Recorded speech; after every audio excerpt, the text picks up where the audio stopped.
Welcome to the State Historical Museum, one of the largest museums in the world. We have more than 5 million items. We save and represent our history. Our museum was opened in the end of the 19th century under the Emperor Alexander III. We're always happy to see you here. And today we will talk about one of the talented Russian diplomat who represented our country and Russian interest, and also he was a talented military. He was a collector of art, masterpiece, books, lover of music. We will talk about Artamon Matveyev. 2025 marks 400th anniversary of outstanding Russian diplomat Artamon Matveyev, and we have a little exhibition about him. Today we will see rare portraits, rare documents from best museum of our country, from Museum of Moscow Kremlin, from State Historical Museum, and many our archives. Let's start our journey, and I invite you to the main hall. We have a rare and unique portrait of Artamon Matveyev, and pay attention how he is depicted here. Artamon Matveyev had a wise and deep glance. He is depicted in European-style military armor decorated with gold. This portrait was painted after Matveyev's death in Holland by European artist, very talented artist, Johannes Vollevens. And portrait was ordered by Matveyev's son, Andrew Matveyev, who also was a diplomat and represented Russian history and Russian interest in Europe, but during time of reign of our Emperor Peter I. Artamon Matveyev was born into the family of diplomat Sergei Matveyev. His father was ambassador to the Turkish Sultan and the Persian ruler. Matveyev was well educated. By the age of 13, he knew the Holy Scriptures by heart, loved Russian and world history, and studied Latin. Later, Matveyev served in the palace and grew up with the future Tsar Alexei Mikhailovich, who was almost the same age as him. Matveyev and Alexei Mikhailovich saved a friendly relationship for many years. At the age of 17, Artamon Matveyev commanded the Moscow garrison of the Streltsy troops. In our museum, we have a special showcase where we save an ancient traditional ammunition of Strelets regiment. This type of army was founded by Russian Tsar Ivan the Terrible in the mid of 16th century. We had red kaftan, traditional ammunition, we have a helmet, we have a saber, and a poleaxe-like weapon, which is called berdish. So, during 16th and 17th century, Strelets regiments were defenders of different type of cities. For example, they wore different type of kaftan. The red color tells us that this is defender of a capital of Moscow. During 16th and 17th century, our buildings were made of wood, so fires were very frequent, and Strelets regiment and Strelets defenders were like firefighters and saved people's life. And during Artamon Matveyev's service, he was a head of Strelets regiment. And just imagine that for him it was a big honor, because it was like being a head of Tsar Guard, because he was always near Russian Tsar Alexei Mikhailovich. And now we're gonna talk about the role of Strelets regiment later during war of Russia and Poles in the mid of 17th century. Artamon Matveyev is very famous for being a talented politician and military, but one of the main achievements of his career is diplomatic service. And now we're going to talk about his achievements, of course, the question with Little Russia, or in Russian, Malorussia. You need to note that in ancient times, the lands of Little Russia always belongs to our state. And translated from Russian, Malorussia, translated like little parts of our country, our state. But during 14th century, these lands were annexed by Lithuania. You know that we have different types of Christianity, and Orthodox inhabitants of Little Russia suffered oppression at the hands of Polish and Lithuanian authorities. There were constant conflicts between the Poles and Cossacks. During the reign of the Polish king Vladislav IV, the Poles' hatred of the local inhabitants of Little Russia reached its peak. Prince Yeremia Vishnevetsky, a military leader of the Polish-Lithuanian Commonwealth or Rzecz Pospolita, was cruel to the Cossacks and local residents and carried out brutal reprisals. Brutal executions of local residents because of they just being Orthodox were carried out. Local residents of Little Russia could no longer tolerate it. They could no longer live in such a regime and cruelty. In this showcase, we have a portrait of famous Cossack hetman Bogdan Khmelnytsky. In 1652, Bogdan Khmelnytsky decided to protect interests of local residents and Orthodox residents of Little Russia. He sent an embassy to Moscow to Russian Tsar Alexei Mikhailovich to ask him to protect the interest of Orthodox residents of Little Russia. Bogdan Khmelnytsky wanted Little Russia to be restored to Russian state again. The Russian Tsar Alexei Mikhailovich decided to send an embassy to Poland to end the hostility between the Poles and the Cossacks. The Poles rudely rejected the Tsar's offer of negotiations, and only after that the Tsar agreed to return Little Russia to our state. The Tsar Alexei Mikhailovich sent Artamon Matveyev to city Chigirin, the capital of the Little Russian Cossacks. Later, in 1654, Russian ambassadors led by Boya Butulin arrived in city Pereyaslavl, where Hetman Bogdan Khmelnytsky convened a congress to participate in the oath-taking ceremony. The embassy was guarded by the military under the command of Artamon Matveyev. As part of the Russian delegation, he attended the meetings of the Congress in Pereyaslavl or Pereyaslavl Rada. On January 8, 1654, in the charge of the Assumption, in front of a large gathering of people, Hetman Bogdan Khmelnytsky and a Cossack sergeant, in the presence of Russian ambassadors, swore allegiance to the Russian sovereign. Then the oath was taken by residents of Kiev and other cities owned by the Zaporozhian army. The decision of the Pereyaslavl Rada in 1654, prepared by the logic of the struggle of the Orthodox population of the Polish-Lithuanian Commonwealth, radically changed the political situation in Eastern Europe. Now we take a look at two rare exhibits in the showcase: the seal of Russian Tsar and the ruble of the 17th century. Seals have been known in Russia since the 10th century. In written sources, they are called spots, which is similar to the concept of seal. With the development of writing in Russia, the role of seals becomes more complicated. A document was sealed with a large wax seal, or the presence of a seal proved the authenticity of the document.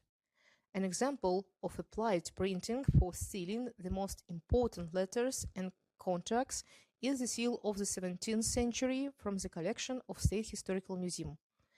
In 1656, Alexei Mikhailovich assumed the title of autocrat of all Great and Little and White Russia, thereby consolidating his rights to the former ancient Russian lands that were under the rule of the Polish-Lithuanian state.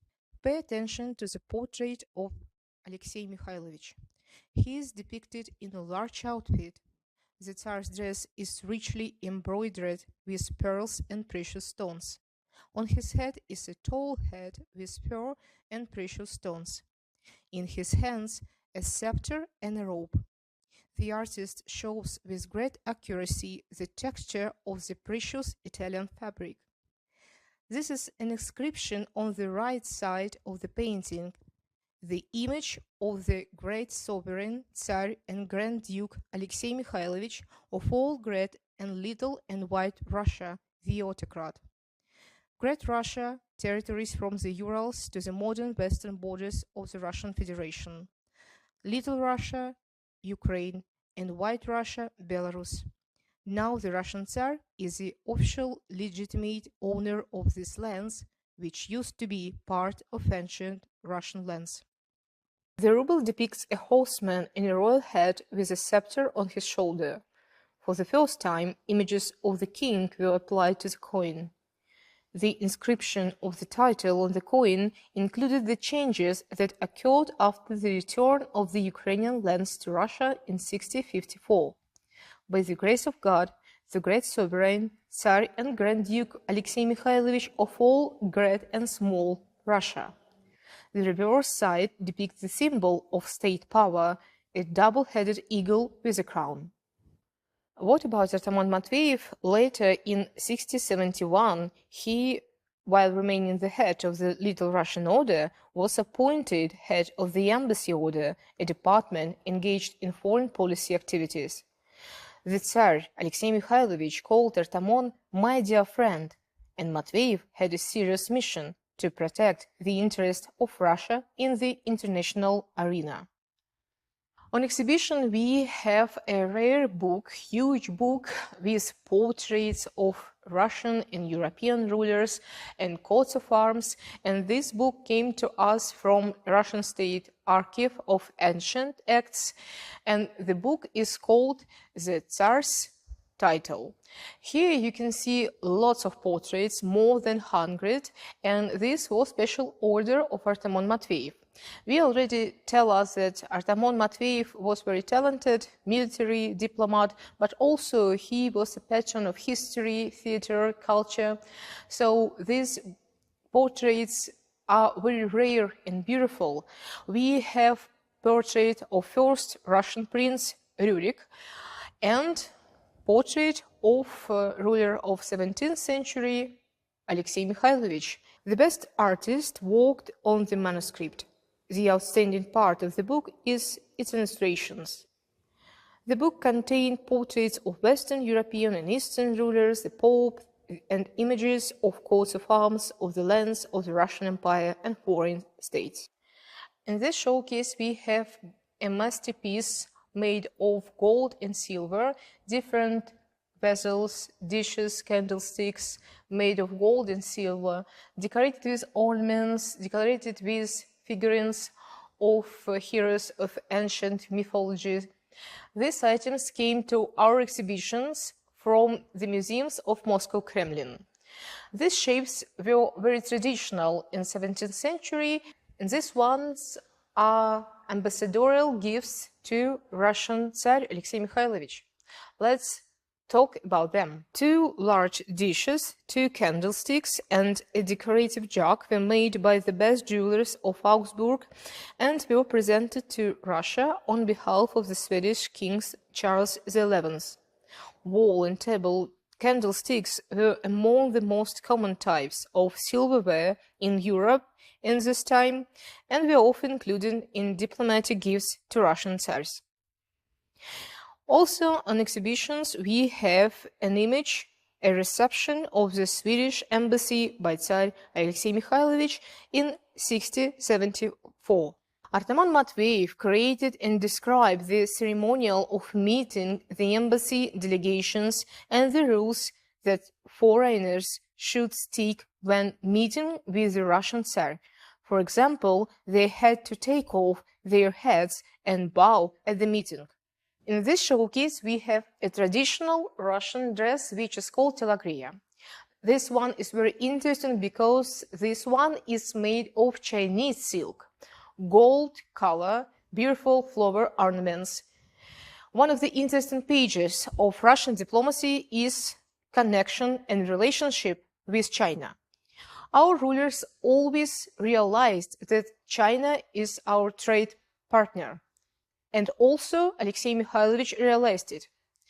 Our diplomat Artamon Matveyev sent an envoy to the China ruler. This envoy was instructed to compose a detailed map of the route from Tobolsk to the Chinese border. This route is very interesting. The path is full of obstacles, rivers, mountains, and villages. Later, under the rule of Peter I, an active trade policy would be pursued with China. Tea, porcelain, silk, and herbs were supplied to our country.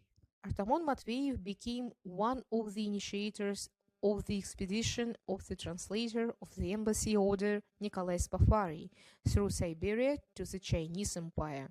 For the first time, the Russian embassy reached Beijing, thus beginning the history of Russian-Chinese relations. Spafari's diary became the first detailed ethnographic description of Siberia, Mongolia, and northern China compiled in Russian state.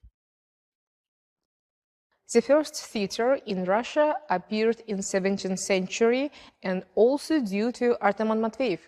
We have a special showcase where you can find rare documents, even a portrait of Artamon Matveyev, and also a beautiful lid made of wood, and this lid of a traditional Russian box or chest, or in Russian sunduk. It was traditional to decorate different boxes made of wood with ornaments and paintings. Matveyev was the initiator of the first production of the court theater and directed all the works. A special building was created for the performance at the royal residence in the village of Preobrazhenskaya near Moscow. The hall was decorated with carpet, the audience sat on benches, and special seats were reserved for the Tsar and his family. The first performance is based on a biblical story. In the showcase is the inner lid of a chest with a story. We see Queen Esther.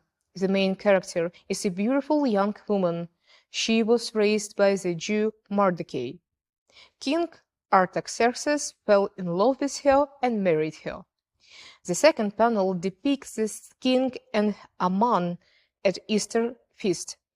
Aman, a courtier of King Artaxerxes, plotted against Esther and her uncle Mordecai and persuaded the king to destroy the entire Jewish nation.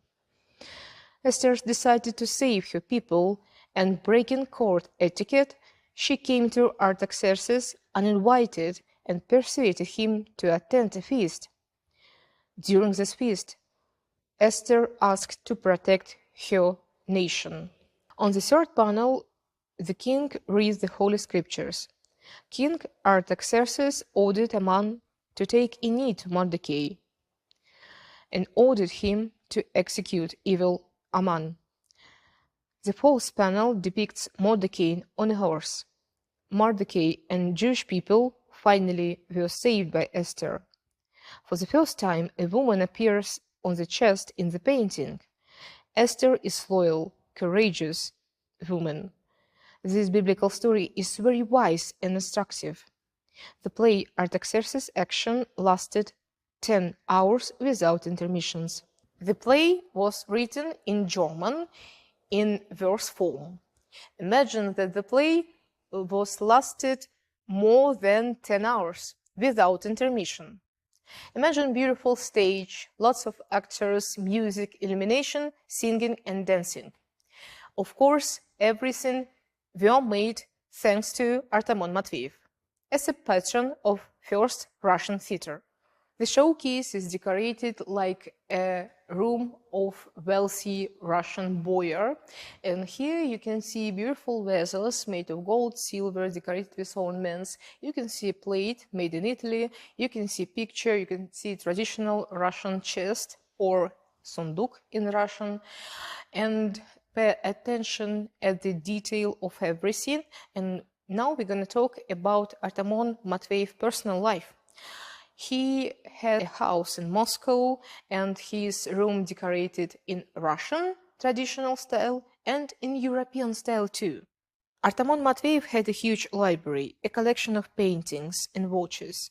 Matveyev also headed the pharmacy order and believed that medicine should be manufactured with high quality and put on sale on time. The great boyar Artamon Matveyev was married to Evdokia Hamilton.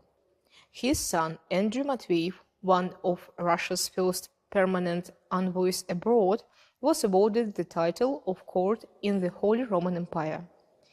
His granddaughter, Maria Matveyeva, was married to Alexander Rumyantsev and became the mother of the great commander Rumyantsev-Zadunaisky. It is necessary to tell in more details about this period of Artamon Matveyev's life and the development of pharmaceuticals in Russian state. Now you can see images of engravings and exhibits that are not presented at the exhibition but are kept in special funds of the museum. The online format of the tour allows us to see these masterpieces. The pharmacy order, created back in the 16th century to take care of the health of the Tsar and his entourage, became the center of state medical affairs by the middle of the 17th century. The institution was responsible for the healing of the royal family and representatives of the sovereign's court, medical treatment in the army, the recruitment of pharmacists and doctors, the organization and staffing of pharmacies, including regimental ones. In the second half of the 17th century, the pharmacy order became the center of protection from infection, the implementation of centralized measures to protect against epidemics. The staff of the pharmacy order consists of herbalists and gardeners, barbers, surgeons, specialists in bloodletting, and foreign doctors who took the oath to the Tsar, as well as translators of foreign medical treatises. The pharmacy order was headed, as a rule, by close boyars and major dignitaries close to the Tsar. In the early 60s-70s, Matveyev became the head of the pharmacy order.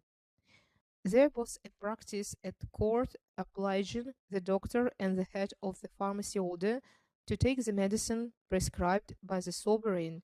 Matveyev speaks about this in his petition to Tsar Fyodor Alexeyevich, written from exile.